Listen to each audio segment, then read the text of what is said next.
Buen día, mi querida iglesia. Dios me los bendiga grandemente. Bienvenidos a nuestro discipulado. Hoy vamos a hablar del libro de Levítico, que es el tercer libro del Antiguo Testamento. Pero antes vamos a encomendar este discipulado a nuestro Padre Celestial para que sea Él el que tome el control, sea Él el que guíe, el que lo guíe y el que ponga las palabras en mi boca. Amado Padre Celestial, Señor, gracias, mi Dios, por esta oportunidad, Señor, de transmitir tu palabra, Padre. Gracias, Señor, por tomarme como instrumento, Padre. Gracias, Señor, por la vida, Padre, de cada uno de mis hermanos, Señor, de los amigos, Padre, de tu iglesia, Señor, Centro Cristiano Restauración. Bendito seas, Padre. Bendice la vida de cada uno de ellos, Señor. Abre, Padre, su entendimiento, Señor. Que esta palabra, Señor, eche raíces en su corazón, Señor, y que te escuchen a ti y no a mí, Señor. Bendito seas, Padre. Toma tú el control, Padre. Toma tú el control en este momento de este discipulado, Señor. Bendito seas, Padre. Para ti sea la gloria y la honra de nuestras vidas siempre y en todo momento. En el nombre poderoso de Jesús. Amén. Bueno, mis hermanos, Levítico. Vamos a hablar hoy del libro de Levítico. El libro de Levítico es el tercer libro del Antiguo Testamento escrito por Moisés, guiado por todo lo que le decía Jehová en el monte de Sinaí. Forma parte del Pentateuco, que son los primeros 3 libros del Antiguo Testamento que se conocen como los libros de la ley. Levítico toma su nombre de Leví, cuyo significado era juntado. Es el nombre de uno de los 12 hijos de Jacob y la tribu que descendió de Leví fue la tribu sacerdotal, a la cual se le encargó llevar a cabo todos los ritos y ceremonias de los sacrificios y enseñanzas de la ley de Moisés. El libro nos da el ritual que se usaba en los servicios del tabernáculo y describe los deberes de los sacerdotes.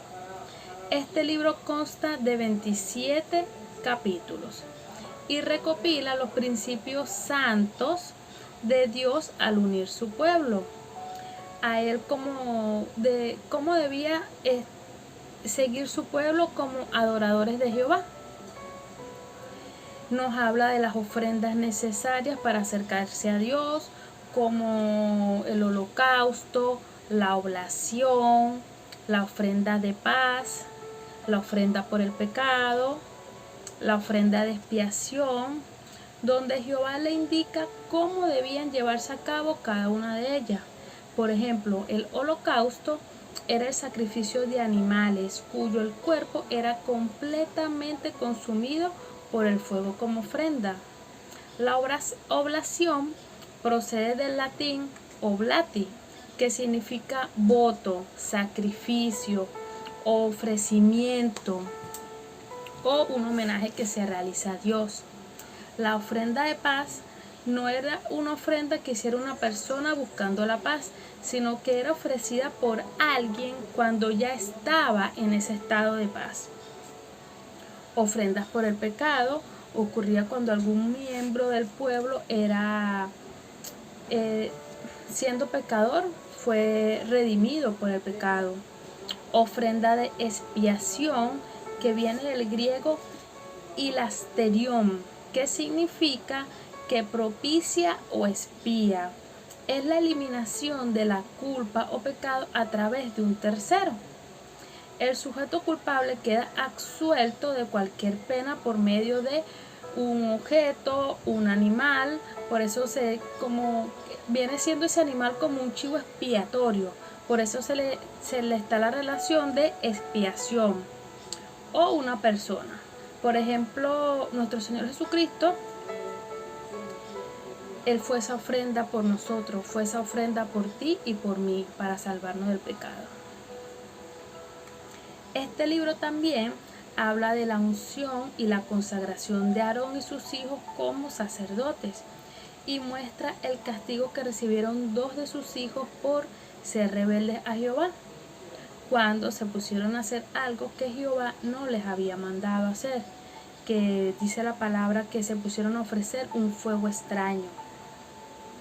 En este libro también aparecen otras leyes, como las leyes de la pureza y la diferencia entre lo limpio y lo inmundo.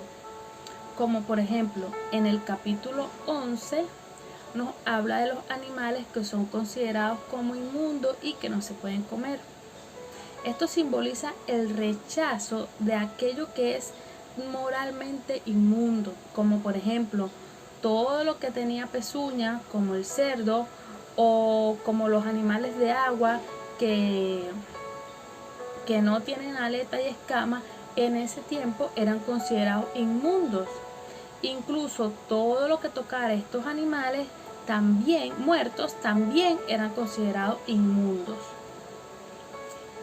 La contaminación incapacitaría a alguien a acercarse a Dios hasta el tiempo que la contaminación fuese limpiada por los medios indicados por Dios en la palabra. No había que esperar, y la palabra es muy clara, lo deja todo textual, todo lo que había que hacer, el tiempo que había que esperar para que alguien, luego de haber estado inmundo o contaminado, pudiera volver a estar limpio. Dios indica en el tema de, por ejemplo, la purificación de la mujer después del parto, en el capítulo 12. Contando los días, podemos decir que de aquí viene el tema de la cuarentena posparto. No es de la ciencia. Esa cuarentena posparto la podemos entender en el capítulo 12 de Levítico. Especifica también sobre la condición de tener lepra e impurezas físicas de la piel. Especifica los tiempos y pasos que debían seguir en ese entonces. Este libro también habla del día anual de la expiación, y Jehová explica a Moisés a detalle lo que debían ellos seguir. A partir del capítulo 17 se puede leer lo que debían y no debían hacer para tener una vida santa. Especifica que nadie de la casa de Israel ni extranjero que morara entre ellos podía comer sangre de ninguna carne de animal. También explica que cuáles son esas relaciones sexuales consideradas ilegales y consideradas abominación a los ojos de Jehová. Esto lo especifica en el capítulo 18. Y muy importante que en el 18:22 te dice: no te echarás con varón como mujer, es abominación. Especifica muy claro lo que no es de agrado para los ojos de Jehová. Habla también de varias leyes para tener una vida santa, y también especifica las penas por los actos de inmoralidad. En el capítulo 23 del libro de Levítico enumera las fiestas de Jehová, las 7 fiestas que debían ser guardadas para el pueblo de Israel, no para el propio placer de ellos, sino en adoración a Dios, donde especifica su fecha de celebración y lo que debían hacer en cada una de ellas.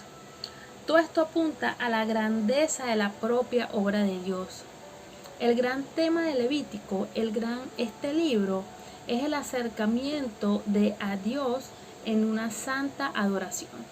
Estas fiestas no eran para que el pueblo se distrajera un ratico, no. Esta fiesta era para adorarlo a Él, para darle la gloria y honra y el primer lugar en sus vidas.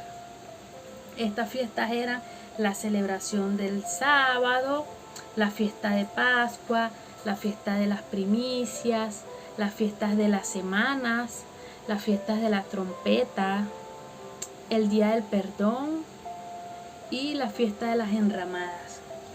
Esto lo podemos ver a partir del capítulo 23 de Levítico. Y ya culminando el libro, nos habla de reglas para el aceite y el pan del tabernáculo. Vuelvo y les digo, recordemos que los integrantes de la tribu de Leví eran los que eran fueron designados por Dios como los guardas del tabernáculo y del templo de Dios. Nos habla también del castigo por la blasfemia, del año del reposo y el jubileo, y también enumera las bendiciones de la obediencia a Dios y las consecuencias de la desobediencia en el capítulo 26, en el cual esto yo lo veo como un plus, como un